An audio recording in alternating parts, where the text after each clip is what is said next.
अर्चनीय वंदनीय अखंड कोट नायक जगदीश चक्ताधार सदगुरुदेव भगवान के चरणों में नमन करती हूँ।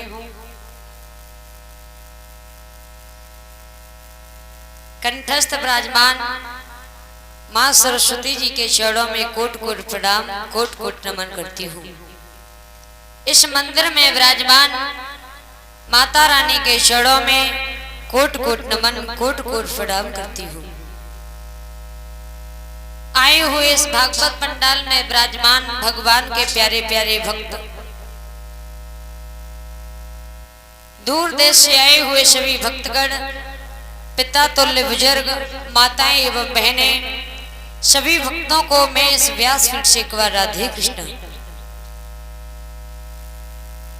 माता रानी की बड़ी अपार कृपा होने के बाद ये हर वर्ष की तरह और इस वर्ष भी श्रीमद् भागवत कथा का आयोजन हुआ है। जिस श्रीमद् भागवत कथा को चलते चलते आज कथा के 6 दिन हो चुके हैं और 7वें दिवस में हम और आप सब प्रवेश कर चुके हैं। महाराज परीक्षित को यह श्राप लगा है, कथा का विश्राम दिवस जब आएगा, अंतिम दिवस जब आएगा तो तुम्हें तक्षक नाग डस लेगा। हरियर गंगा के किनारे बैठ करके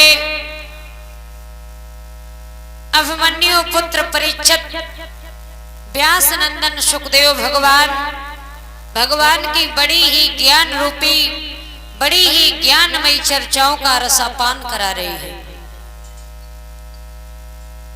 क्यों? तुम्हें जो श्राप लगा है और उस श्राप से तुम्हें मुक्ति प्रदान करनी है। मेरे भैया हरियर गंगा के किनारे बैठ करके भगवान की बड़ी सुंदर सुंदर कथाएं सुना रहे हैं। हे राजन, तुम्हें श्राप लगा है और तुम्हें उस श्राप से मुक्ति प्रदान करनी है। तुम्हें मुक्ति के लिए भगवान का न जाने कितना भजन करना पड़ेगा, उसके बाद तुम्हारा भगवान के धाम को तुम्हें मुक्ति प्रदान हो सकती है। सुखदेव भगवान जब इस प्रकार की बड़ी सुंदर सुंदर ज्ञानमयी कथाओं को सुना रहे हैं, हे राजन, साथ ही साथ हमें ये भी बताते जाएं कि तुम्हें जो श्राप लगा था, क्या तुम्हारा मन अभी संसार में तो नहीं भटक रहा है? क्योंकि मन बड़ा चंचल होता है परीक्षित जी।